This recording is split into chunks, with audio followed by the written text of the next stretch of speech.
For movies, you may also enjoy looking at the beautiful works of art in Kuwait. Recently, famous Kuwaiti artist Isla presented a sculpture to the British Embassy. Here's Ahmed to tell you all about it. The relationship between the state of Kuwait and United Kingdom is getting more stronger and stronger. Tonight we are here in the British Embassy to unveil the sculpture done by the Kuwaiti sculptor Ja'far Islah, commemorating those people who gave their souls and life to defend this honourable country during the Iraqi invasion of Kuwait. It was Monday the 5th of December 1994 at 7 o'clock p.m.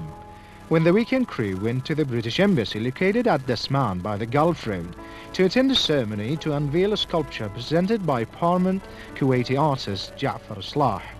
Mr. Ja'far is a versatile Kuwaiti artist whose works include not only sculptures and paintings but prints and murals as well, and studied architecture before concentrating in sculpture. Various government ministers and undersecretaries, members of the diplomatic corps, military officers, students of the arts and prominent members of the expatriate community have attended the ceremony. Around 7:30, His Excellency the British Ambassador, Mr. William Fulton, inaugurated the sculpture entitled "Nothing is Like Freedom," which is a tribute to all those who lost their lives in the invasion and liberation of Kuwait, particularly its martyrs. Mr. Fulton made a speech before the guests which filled up the British Embassy. He said that the sculpture is Ja'far's way of thanking those who fought for the liberation of Kuwait. He also mentioned about the British Embassy building and how he is delighted to say that it remained a symbol of the long association between Kuwait and the United Kingdom. Many Kuwaitis regaled him with stories of walking and playing near the embassy when the shore offered something more calming than the roll of the Gulf Street. Then Mr. Fulton asked the crowd to go down to the sculpture for the unveiling. Mr. Ambassador, with the revealing about the statue commemorating about those people who gave their lives defending this country during the Iraqi invasion, can you tell us about your feelings? Yes, I'm delighted by the gift of the statue by Mr. Ja'far Islah, which was very generous. And it represents very vividly to us the value of having freedom and how awful it is to have lost it. So we feel that it's a very good idea also to have something commemorating the liberation and the invasion of Kuwait, to remind us of that event in those days. And so it will always be in our minds, and we're very happy about it. I would like you to send a message using this channel to give those British family who lost their beloved ones during the invasion. Yes, they have. We've had the pleasure and privilege of having them here, as you know, on 2 occasions. And I obviously met them and spoke to them then about my feelings for what they had done. And I think the message really is that it was a noble sacrifice. And when you see what Kuwait has done with the freedom that they've got back again, it makes it very much worthwhile, because Kuwait has made tremendous efforts to rebuild the country. It's hardly apparent that there was a war now, because so much work and effort has gone into getting things back to normal. And the Kuwaitis are relishing that freedom and using it interestingly and well.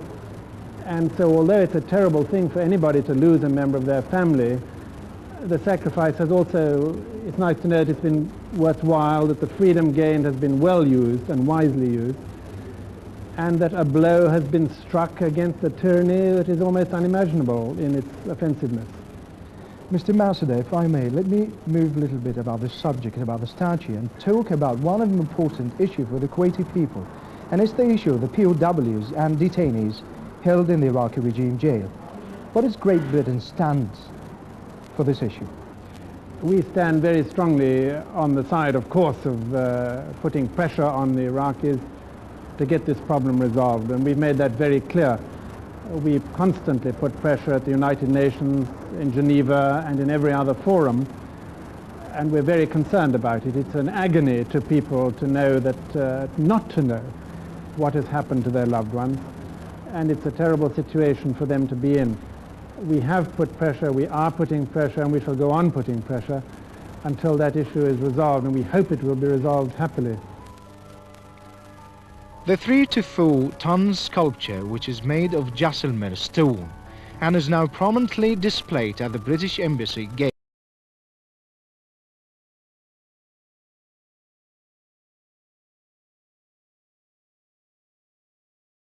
too have freed themselves. Half of the cell is a slab of the same Jaisalmer stone with the paintings of doves in flight. The inscription reads, "Nothing is like freedom, in memory of all those who sacrificed their lives for the liberation of Kuwait." When I was in the front of the statue, I've talked to some of the guests, and I would like to thank His Excellency Sheikh Nasser Sabah, the Minister of the Diwani Amir, who gave me the opportunity to ask him this question. With the revealing of this curtain about the statue, commemorating those people who gave their soul, protecting this honorable country, Your Excellency, can you tell us a word about this occasion? What we have seen now and what His Excellency the British Ambassador with Mr. Ja'far Islah has revealed shows how these beautiful white doves, peaceful doves, are chained in a cage. And that shows how our prisoners of war, how our hostages are treated. May God bless them and bring them back peacefully to their beloved country. The sculpture is full of symbolism, and it means a great deal to all of us here. And we're very grateful to the artist for remembering those who sacrificed their life for the liberation of Kuwait, and we're very grateful indeed. It's a very interesting design. I've not seen one like it, and I'm still looking at it to appreciate it. I must say it's something completely new, and I'd like to see it in daylight, but it's a great work by the artist. Mr. Getran, since your sculpture, can you tell us about a word about the sculpture in front of you? Well, I think it's a fine piece of sculpture, nice work, and I think the artist, when he made it, he meant what he wanted to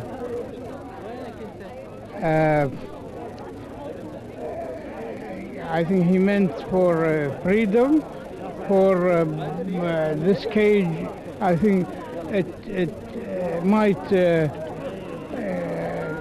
you know, when Kuwait was, the Kuwaiti people who was in Kuwait, they were behind the bars, and after being also held by this kind of chain, and then after the freedom, you see the piece of pigeon start to fly away, and it's anyhow, I congratulate the artist Ja'far Islah for this piece of work. Thank you very much. Thank you, sir. Yes, it's a pleasure to be here and to see this the inauguration of this status. And as you know, we are appreciate very much all art activities, especially each arts which link the relationship between the Kuwait people and our alliances, and especially with Britain. And really I am proud to be here to see this status as artistic symbol to good real relation and between British people and Kuwaiti people. And I think we should all time encourage any kind of culture activity between the two countries. Mr. Islah considered his work as a humble small work presented as a personal gesture to those British people for playing a big role in the liberation of Kuwait. The weekend programme would like to thank the British Embassy for its sincere hospitality, and special thanks for Mr. Anthony Ball, the Second Secretary at the Embassy, for his full cooperation during and after the ceremony.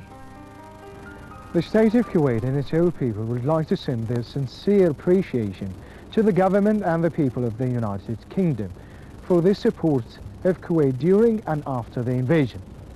This is Ahmed Al-Bakhsami reporting for the weekend programme. Well, that's